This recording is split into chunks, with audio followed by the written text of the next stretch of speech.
Hey, this is Skylar. I'm going to show you kind of a beginner's tip on how to get the timing of your digitally recorded drums really tight.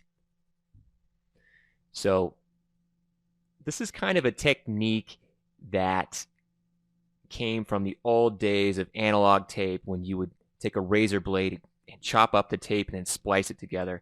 And the process is really no different. We're just applying it to today's digital tools.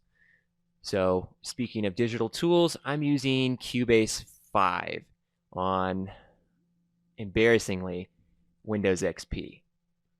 So please ignore the Windows XP. Cut me some slack there. I'm sorry. Bear with me.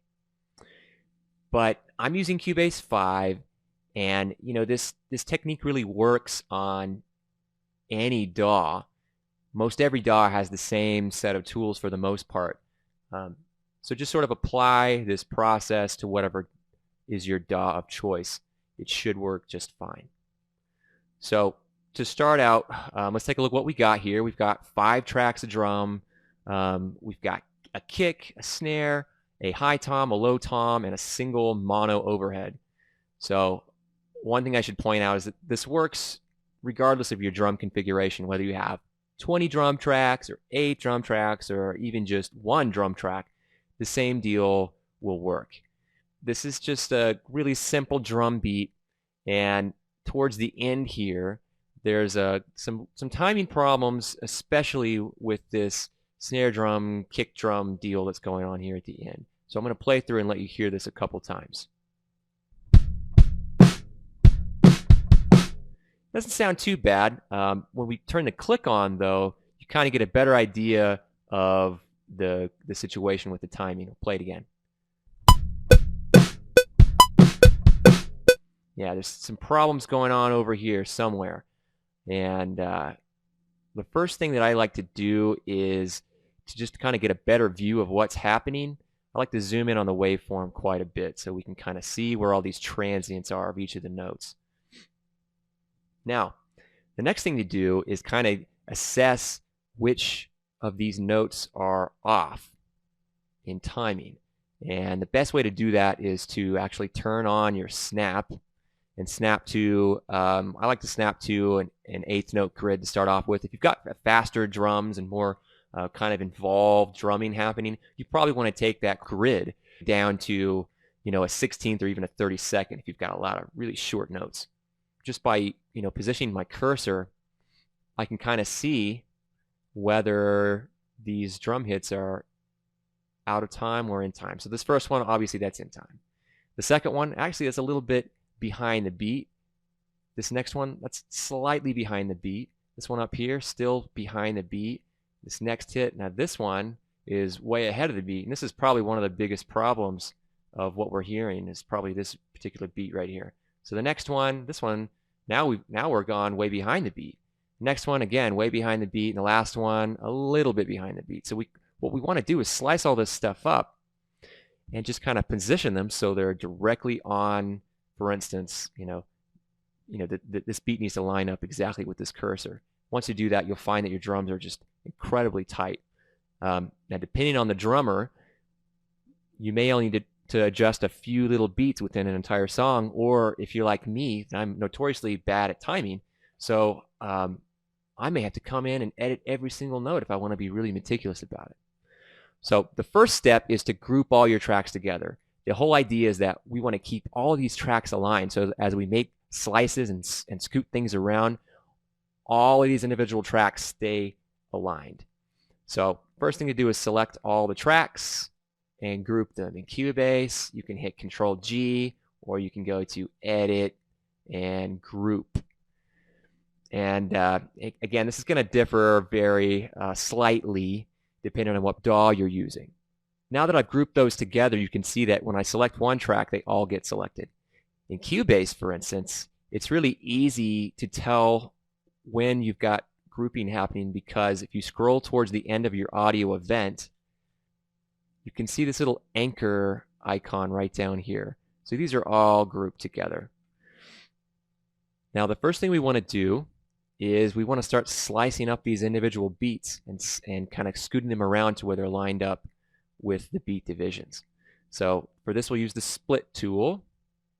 And the cool thing about this is when we split one track, it'll split all of them in the same spot.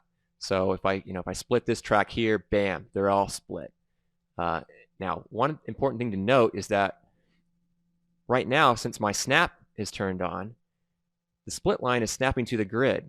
Well, that's not really going to work for us because we need to have a little bit more precision. So we'll turn snap off, and now we kind of have free reign. The key to slicing is you always want to put that slice point just slightly before a transient. So for instance, we'll start off with this. I think the first beat was right on, so we're not going to mess with that.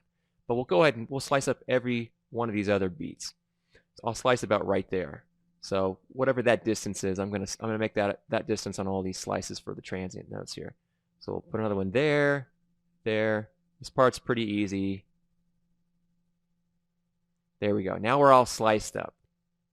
So what we want to do is position our cursor near the first beat. And then we want to zoom in. And now we can really see how far off this note is, right? We want to be right on this number 2 here, right on this beat division. So I'll normally put my cursor right at that beat division so that I know I kind of have a guide on where I need to be dragging. So this is obviously a kick hit, and you can kind of see the bleed through in the other tracks. So we want to take this kick and we want to kind of glide it back to where it's beginning right at our cursor. And that note should be perfectly in time now. Now we want to move on to the next one. So here's the next beat division. Again, we'll put our cursor right on there. And then we'll drag, this is a snare drum hit, and we'll drag the snare drum right back to where that cursor is. Okay. And move on to the next. So this is a pretty easy process, pretty intuitive. It's not difficult to do. Here's one that's way ahead of the beat. We'll pull that one back. And then here's one that's way behind the beat.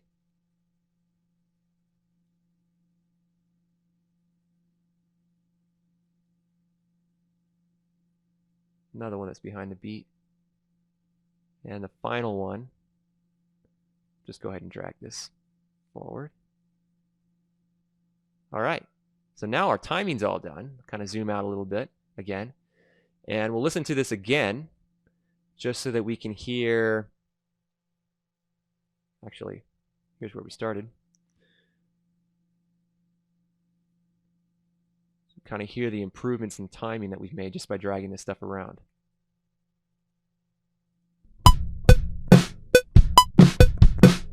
Sounds a lot closer in time, but let me turn the click off and let you listen again. So you hear a lot of little pops and crackles in there, and that's because we've chopped this thing up like crazy. So the last step of this process is putting it in crossfade. So everywhere that we've made a slice, we're going to crossfade between these little audio events, and that'll make everything sound smooth. So we'll start with the first one. Now there has to be a little bit of track overlap for this to work. So as you can see here, this little dark shaded region represents the area of these two tracks that are overlapping. And if I drag this audio event, you can kind of see where that overlaps.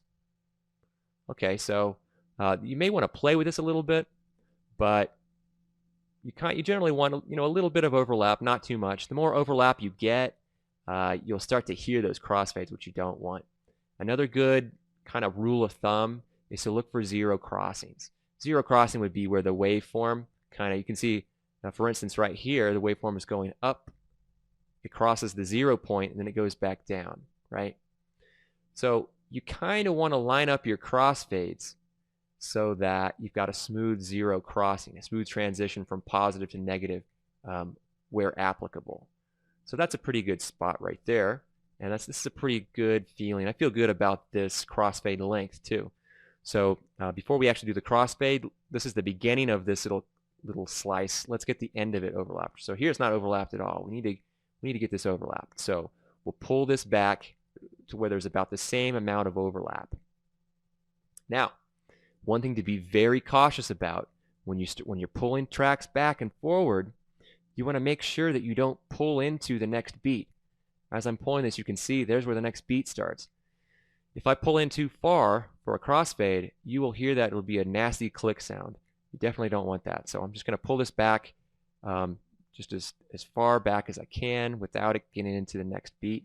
And I'll pull this beat back, and you can see that that has a nice, smooth looking transition there. So now that we've done that little slice, we can select this slice in the middle that's got the front and back side of it overlapped. You can do the crossfade. In Cubase, the shortcut for that is X. Bam, hit the X, you can see the crossfades in there. So we'll go ahead and go on to the next one. You can see it has no crossfades on it on the front or back, and that's what we want to focus on.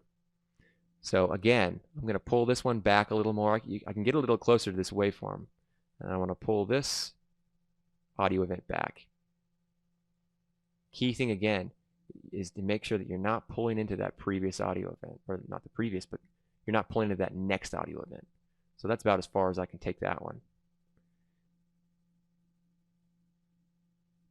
I'll do the same thing on this.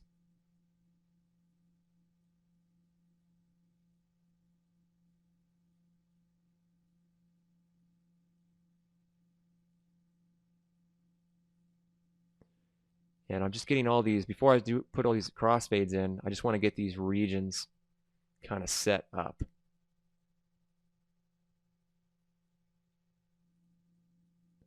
And I find that it goes faster if you do this part first, and then just come back in and do the crossfading later.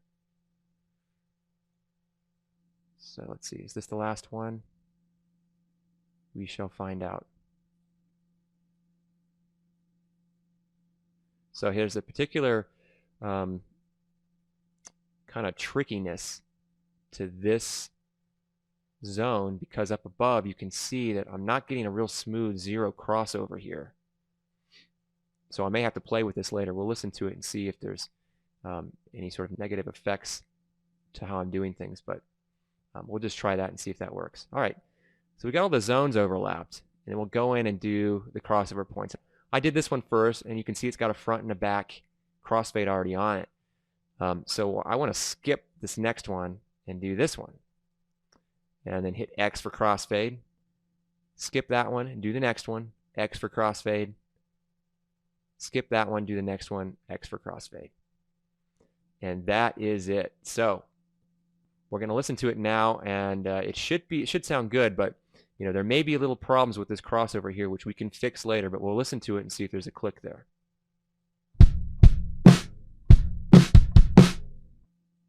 play it again. Sounds fine to me, so that's all there is to it. Now let's have a listen to the finished product in the context of a mix. And I want you to notice just how many slices there are in the drum tracks.